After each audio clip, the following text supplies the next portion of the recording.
नमस्कार बच्चों, physics by Hemlata channel में आपका स्वागत है। आज अपन पढ़ेंगे यूनिट 4 अर्थात अध्याय 6 विद्युत चुम्बकीय प्रेरण और उसका ये चौथा वीडियो है, यानी लेक्चर 4 है। ठीक है, इस वीडियो में अपन देखेंगे कि दो लंबी परिनलिकाओं के मध्य अन्योन्य प्रेरण तो दो लंबी परिनलिकाओं के बीच अन्योन्य प्रेरकत्व क्या होता है, ये अपन इस वीडियो में देख रहे हैं। तो चलिए दो लंबी परिनलिका ले लेते हैं। हमने यहाँ पर लंबी परिनलिका बनाया है। लंबी परिनलिका देखिए, एक ही परिनलिका है। देखिए ब्लैक से बना हुआ है, ऐसे से घुमा के है खींचो और ये जाके यहाँ खींच गई। ठीक है, दूसरी परिनलिका ठीक इसको घेरे हुए पूरी तरह से ये रेड कलर से बनाया गया है, जो इसको इस तरह से घेरे हुई है और एक दूसरे से एकदम सघन रूप से जुड़ी हुई है। हम पहली परिनलिका को क्या बोल देते हैं, S1 नाम दे देते हैं। दूसरी परिनलिका को क्या बोल देते हैं, S2 बोल देते हैं। ठीक है, इनकी लंबाई को हम क्या मान लेते हैं, L। इन दोनों लंबी परिनलिकाएं हैं वो सकेंद्रीय हैं और इनकी लंबाई कितनी है, सकेंद्रीय मतलब इनका केंद्र समान है और इनकी लंबाई कितनी हमने मान लिया है, L। ठीक है, इन परिनलिकाओं की लंबाई L मान लिया। प्रति एकांक फेरों की संख्या, प्रति एकांक जो फेरों की संख्या है, इनकी फेरों की संख्या वो हम मान लेते हैं, फेरों की संख्या जो है इसकी ये स्मॉल n1 मान लेते हैं पहली परिनलिका के लिए, और दूसरे परिनलिका के लिए मान लेते हैं n2। ठीक है, और कुल फेरों की संख्या क्या है, पहले वाले के लिए कैपिटल N1 मान लेते हैं और S2 परिनलिका के लिए हम क्या मान लेते हैं, n2। यानी कुल फेरों की संख्या S1 में कितनी है, कैपिटल N1 है, और S2 पे में क्या है, परिनलिका S2 में कितनी है, N2 है। ठीक है बेटा, जैसा हम बोलेंगे वैसा ही हम लिखेंगे। हमको आपको मालूम है, हमारा वीडियो आप देखते हैं कि लास्ट में हम जो इसका नोट्स होता है वो उपलब्ध करा देते हैं, इसलिए आप यहाँ पर समझते चलिए। तो हमने माना क्या है, सबसे पहले हम कहाँ निकाल रहे हैं, पहले ये देखते हैं कि दो लंबी परिनलिकाओं के मध्य अन्योन्य प्रेरण या अन्योन्य प्रेरकत्व क्या होता है, ये हम यहाँ पर हमारा प्रश्न है। अब इसके लिए हम क्या करेंगे, सबसे पहले दो परिनलिका लेंगे, S1 और S2। पहली परिनलिका का हमने नाम दे दिया S1, दूसरी परिनलिका का नाम दे दिया S2। इन परिनलिकाओं की लंबाई हमने समान ली है, यानी L लंबाई ले लिया है। इन परिनलिकाओं की प्रति एकांक फेरों की संख्या, पहले परिनलिका को N1 माना है, स्मॉल n1 माना है, दूसरे परिनलिका के लिए माना है स्मॉल n2। इसी प्रकार पहले परिनलिका में कुल फेरों की संख्या कैपिटल N1 मान लिया है और दूसरे S2 परिनलिका के लिए फेरों की संख्या N2 मान लिया है। ठीक है, इस प्रकार हम पहले परिनलिका में अगर I1 धारा प्रवाहित करते हैं तो इसके पहले परिनलिका में जो चुंबकीय क्षेत्र उत्पन्न होगा वह चुंबकीय क्षेत्र की परिभाषा से V1 हो, तो यानी चुंबकीय क्षेत्र को हम क्या माने कि पहले परिनलिका में यानी S1 में जो ये काले रंग से बनी है, अगर इसमें हम I1 धारा प्रवाहित करते हैं तो I1 धारा प्रवाह के कारण पहले परिनलिका में जो चुंबकीय क्षेत्र उत्पन्न होता है उसको V1 मानते हैं और V1 का मान होगा μ0 N1I। ठीक, I1 धारा, ठीक है, I1 धारा हो गई, N1 क्या हो गया, प्रति एकांक फेरों की संख्या, म्यू क्या हो, चुंबकीयशीलता। अब हम क्या करते हैं, N1 यहाँ पर भी देखिए V1 बराबर क्या हो सकता है, N1 का हम मान हम सब रख सकते हैं। N1 बराबर क्या होगा, अगर कुल फेरों की संख्या कैपिटल N1 है फेरों में और लंबाई L है तो N1 बराबर क्या होगा, N1/L होगा। ठीक है, आपने पिछले वीडियो में भी देखा है, यानी प्रति एकांक में फेरों की संख्या अगर N1 है तो N1 का मान क्या होगा, कुल फेरों की संख्या बटे लंबाई। ठीक है, ये N1 क्या है, कुल फेरों की संख्या और बटे कुल लंबाई। ठीक है, कुल लंबाई, तो इससे क्या निकल आएगा, प्रति एकांक फेरों की संख्या। अब इसी N1 का मान हम समीकरण 1 में रख देते हैं। चलिए इसको समीकरण 1 कह दे तो μ0 N1 की जगह हम क्या लिख देंगे, कैपिटल N1/L और I1। ठीक है, इसको इस प्रकार भी लिख सकते हैं। अब हमको क्या करना है, अब हमको ये चुंबकीय क्षेत्र मिल गया कब, जब पहली परिनलिका में हमने I1 धारा प्रवाहित किया। अब हमने पहले परिनलिका में धारा I1 प्रवाहित किया तो पहले परिनलिका में चुंबकीय क्षेत्र इतना उत्पन्न हो जाता है तो दूसरे चुंबकीय जो परिनलिका है उसमें चुंबकीय फ्लक्स में परिवर्तन होगा। इस धारा प्रवाहित के कारण पहले परिनलिका में धारा I1 प्रवाहित करेंगे तो इसके कारण दूसरे परिनलिका में क्या होगा, चुंबकीय फ्लक्स में परिवर्तन होगा। यह हम पिछले वीडियो में अन्योन्य प्रेरण में देख चुके हैं। तो चलिए क्या होगा, अगर इसका दूसरी कुंडली में दूसरी परिनलिका में चुंबकीय फ्लक्स में परिवर्तन I1 धारा के कारण टू होता है तो फाई टू बराबर हो जाएगा, क्या हो जाएगा फाई टू, कुल चुंबकीय क्षेत्र इंटू क्षेत्रफल। यानी इसका जो प्रणालिका के प्रति एकांक फेरों में जो क्षेत्रफल है वह अगर ए हो, यानी प्रणालिका का प्रति एकांक क्षेत्रफल जो हो, एकांक क्षेत्रफल अगर हम ए मान लें तो दूसरी प्रणालिका में जो चुंबकीय फ्लक्स होगा उसे फाई टू से डिनोट करें, और फाई टू बराबर क्या होगा, चुंबकीय क्षेत्र इंटू ए। यानी पहली प्रणालिका में उत्पन्न चुंबकीय क्षेत्र B1 इंटू ए के बराबर होगा। तो अब देखिए इसी फार्मूले में कि इसको हम समीकरण 2 कह दें, इसको क्या कह दें, समीकरण 2 कह दें। तो समीकरण 2 में समीकरण 1 से B1 का मान रख देते हैं, चलिए रख देते हैं। तो B1 बराबर हो जाएगा, सॉरी फाई टू बराबर हो जाएगा, B1 का मान क्या है, mu naught capital N1 I1 बटे L इंटू ए, ये हो गया। इस प्रकार से हमको तीसरा समीकरण मिल गया। हमने क्या किया, दूसरे समीकरण में समीकरण 1 से B1 का मान रख दिया। अब अपन क्या करेंगे, अब माना कि S1 के सापेक्ष यानी पहली प्रणालिका के सापेक्ष दूसरी प्रणालिका का अन्योन्य पीड़न जो है वह M21 से अगर हम डिनोट करें तो M2 अन्योन्य पीड़न की परिभाषा से, ये पिछले वीडियो में हमने बताया है कि अन्योन्य पीड़न क्या होता है, जिन बच्चों ने नहीं देखा वो पिछला वीडियो देख लें।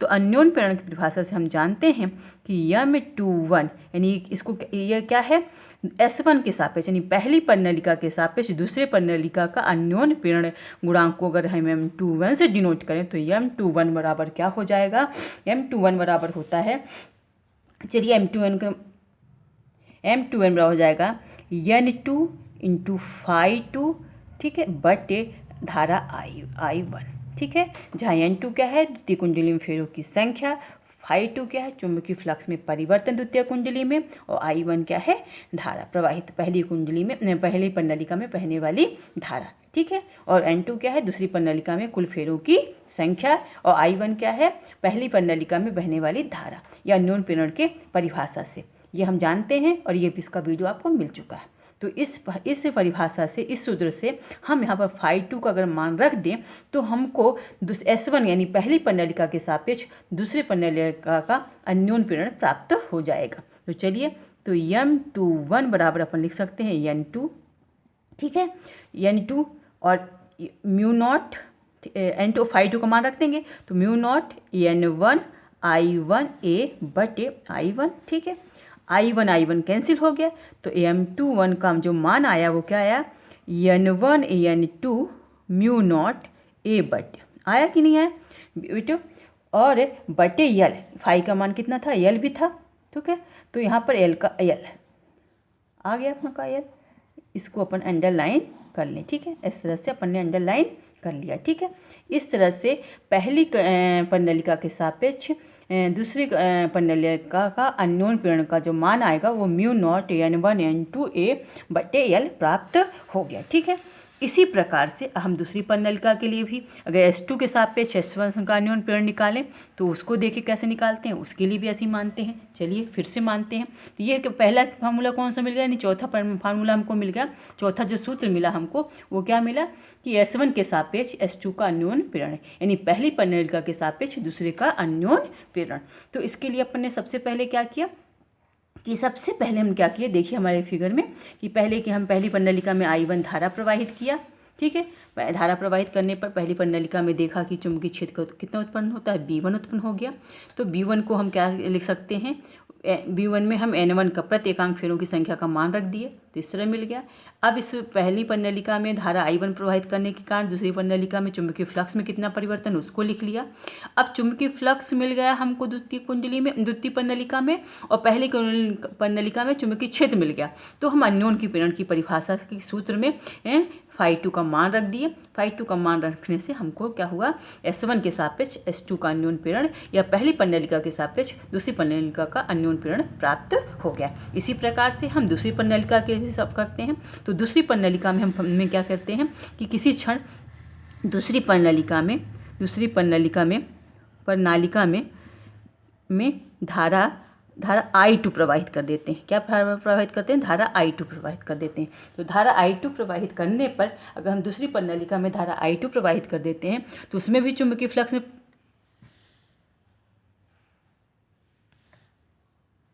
प्रकार दूसरी प्रणालिका में धारा I2 प्रवाहित करने पर पहली प्रणालिका थी हमारी, देखिए जो पहली प्रणालिका थी उसमें S1 में मैग्नेटिक फील्ड जो होता है, दूसरी प्रणालिका में धारा I1 प्रवाहित करेंगे तो दूसरी प्रणालिका जो है में चुंबकीय जो क्षेत्र उत्पन्न होगा वो B2 उत्पन्न होगा, ठीक है। यानी S2 में धारा I2 प्रवाहित होने के कारण जो चुंबकीय क्षेत्र होगा वो B2 उत्पन्न हो जाएगा। तो B2 बराबर क्या होगा, हमने क्या किया, पहला क्या माना कि जब S2 के सापेक्ष S1 का अन्योन्य पीड़न निकाल रहे हैं, ठीक है, तो S2 के सापेक्ष S1 का अन्योन्य पीड़न अगर M12 हो तो इसके लिए हम क्या करते हैं कि दूसरी प्रणालिका में धारा I2 प्रवाहित कर देते हैं। तो धारा प्रवाहित करेंगे तो दूसरी प्रणालिका में चुंबकीय क्षेत्र उत्पन्न होगा धारा प्रवाह के कारण। तो ये B2 का मान कितना होगा, B2 बराबर होगा म्यू नॉट N2 I2 होगा। और N2 बराबर क्या होगा, N2 ये हो गया प्रत्येकांक फेरों की संख्या। तो N2 बराबर क्या होगा, स्मॉल N2 बराबर होगा कैपिटल N2/L, ठीक है। ये परिभाषा से होता है निकुल फेरों की संख्या बटे प्रणालिका की लंबाई। तो यहाँ पर B2 को बराबर जाएगा म्यू नॉट, म्यू क्या है चुंबकशीलता, तो N2 का मान रखने पर तो N2/L और I2, ठीक है। इस प्रकार ये होगा चुंबकीय क्षेत्र किस पे, दूसरी प्रणालिका में। दूसरी प्रणालिका में I2 धारा प्रवाहित करने के कारण जो उत्पन्न चुंबकीय क्षेत्र हुआ वो B2 हुआ। तो B2 का मान क्या होगा, म्यू नॉट N2L/I2, ठीक है। अब हम क्या करते हैं कि जब दूसरी प्रणालिका में धारा चुंबकीय क्षेत्र उत्पन्न होता है तो हम क्या करते हैं, इस चुंबकीय क्षेत्र उत्पन्न होने के कारण पहली जो प्रणालिका है S1 उसमें क्या होगा, चुंबकीय फ्लक्स में परिवर्तन होगा। जैसे हमने देखा कि जो हमारी जो S2 ये दूसरी प्रणालिका है इसमें हमने I2 धारा प्रवाहित करी है, इस वाले में कितनी प्रवाहित की है, I2 धारा प्रवाहित की है। तो धारा प्रवाहित करने में इस पर चुंबकीय क्षेत्र उत्पन्न हुआ B2 और इसके कारण S1 प्रणालिका में चुंबकीय फ्लक्स को जो उत्पन्न होगा वो क्या होगा, φ1 होगा। तो φ1 बराबर देखिए, तो φ1 बराबर क्या होगा, φ1 क्या होगा, B2 इंटू क्षेत्रफल प्रत्येकांक फेरों में का क्षेत्रफल जो हो गया, प्रत्येकांक जो प्रणालिका की कुंडली है उसमें एकांक क्षेत्रफल है, प्रत्येकांक क्षेत्रफल, तो ए हो गया। तो φ1 बराबर B2 का मान अगर इसमें हम रख दें, इसको मान लीजिए समीकरण, कुछ भी समीकरण मान लीजिए, इसको पहले 3 माने तो इसको 4 और इसको 5 मान लेते हैं। तो 5 में ये 4 है तो इसको आप 5 मान लीजिए, ठीक है, ये 5 हो गए, ये छठवां मान लीजिए, ठीक है। तो इस प्रकार से आप 5वें से या छठवें से B2 का मान इस पे रख देते हैं। तो B2 का मान क्या अपन है, म्यू नॉट N2I2/L और इंटू ए हो गया, ठीक है। इस प्रकार φ1 का मान मिल गया हमको, ठीक है। φ1 का मान कहाँ से मिल गया, जब हम I2 धारा प्रवाहित किए तो दूसरी प्रणालिका में, तो दूसरी प्रणालिका में चुंबकीय क्षेत्र B2 उत्पन्न हुआ। B2 का मान क्या होगा चुंबकीय क्षेत्र की परिभाषा से, म्यू नॉट N2I2, और इसमें N2 का मान रख दे अगर, तो N2 का मान क्या होता है कैपिटल N2/L। तो B2 का मान इस प्रकार हो जाता है mu naught N2/L into I2। अब इस चुंबकीय क्षेत्र के कारण पहली प्रणालिका में जो चुंबकीय फ्लक्स होगा वह क्या होगा, B2 इंटू ए होगा। तो B2 का मान हम रख दें तो ये हो जाएगा, B2 का मान रखने पर mu naught N2I2 into A/L। अब हम जानते हैं अन्योन्य पीड़न की परिभाषा से कि S2 के सापेक्ष S1 का अन्योन्य पीड़न अगर M12 हो तो M12 बराबर हो जाएगा, M12 बराबर क्या हो जाएगा बेटा, चलिए N1 φ1/I2 धारा, यानी ठीक है I2 धारा। चलिए इसमें φ1 का मान हम रख देते हैं, इसको 6 माने थे तो इसको 7 मान लीजिए, 7 से इसमें मान रख देते हैं। तो रखिए, तो M12 बराबर हो जाएगा N1 ठीक है, mu naught N2I2A/L into I2 cancel हो जाएगा, यानी इसको रीअरेंज करिए तो mu naught N1 N2 into A/L आ गया। यह क्या आ गया, पहले S2 के सापेक्ष यानी दूसरी प्रणालिका के सापेक्ष पहली प्रणालिका का अन्योन्य पीड़न। इस प्रकार इसको अगर हम 8वां समीकरण करें तो समीकरण देखो 4, ये 4 देखिए, समीकरण 4 और 8 से स्पष्ट होता है कि धारा किसी भी प्रणालिका में बहे, चाहे जो भी बहे, पहली प्रणालिका में बहे या दूसरी प्रणालिका में, पर एक दूसरे का जो अन्योन्य पीड़न उत्पन्न होगा एक दूसरे के कारण वह सेम ही होता है। यानी अन्योन्य प्रेरकत्व गुणांक जो होगा वह mu naught N1 N2 into A/L इसमें भी होगा पहले प्रणालिका के कारण दूसरे पर और दूसरे प्रणालिका के कारण पहले में भी। तो धारा चाहे I1 पहली प्रणालिका में बहाएं या चाहे दूसरी प्रणालिका में बहाएं, बहने के कारण जो अन्योन्य प्रेरकत्व गुणांक उत्पन्न होता है वह सेम होता है। इस प्रकार हमने देखा कि अन्योन्य प्रेरकत्व गुणांक हम किस प्रकार प्राप्त कर सकते हैं। चलिए बच्चों, इस प्रकार ये अन्योन्य प्रेरकत्व गुणांक किस प्रकार निकाला जाता है दोलन लंबी प्रणालिका में हमने बता दिया है। आशा करते हैं आपको समझ आया होगा। आप इसका स्क्रीनशॉट ले लीजिए जिसमें आपको इसका नोट्स बनाने में सुविधा हो, ठीक है। और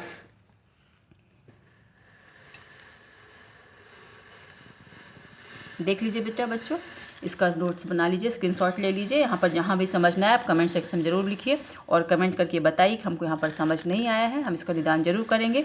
यहाँ पर लास्ट में हमने देखा है कि म्यू जीरो के जगह हम म्यू आर और म्यू जीरो लिख दी हैं। जहाँ पर म्यू आर क्या है, आपेक्षिक चुंबकशीलता है। जब हम क्या है जो लोह चुंबकीय पदार्थ के क्रोध लेते हैं, यदि दोनों प्रणालिकाओं के मध्य लोह चुंबकीय क्रोध पदार्थ रख लेते हैं तो म्यू नॉट की जगह हम क्या लिख सकते हैं, mu r into mu zero लिख सकते हैं। यहाँ पर देख लीजिए बेटा, यहाँ पे लिखा हुआ है। तो यहाँ पर हमने म्यू जीरो को mu r into mu zero या यहाँ पर mu r into mu zero पर से रिप्लेस किया है। तो यहाँ पर म्यू आर क्या होता है, लोह चुंबकीय पदार्थ का कोड अगर हम इस्तेमाल करते हैं दोनों प्रणालिकाओं के मध्य, तब हम पर म्यू जीरो की जगह हम क्या लिखते हैं, म्यू आर का भी गुणा कर लेते हैं, जिसे क्या कहते हैं, म्यू को क्या कहते हैं, कोड की चुंबकशीलता कहते हैं। बेटा आशा करते हैं आपको पूरी तरह समझ आया होगा। चैनल को सब्सक्राइब करें, लाइक करें, क्योंकि चैनल को सब्सक्राइब करना बिल्कुल फ्री होता है बेटा, इसलिए चैनल को सब्सक्राइब करना ना भूलें। धन्यवाद।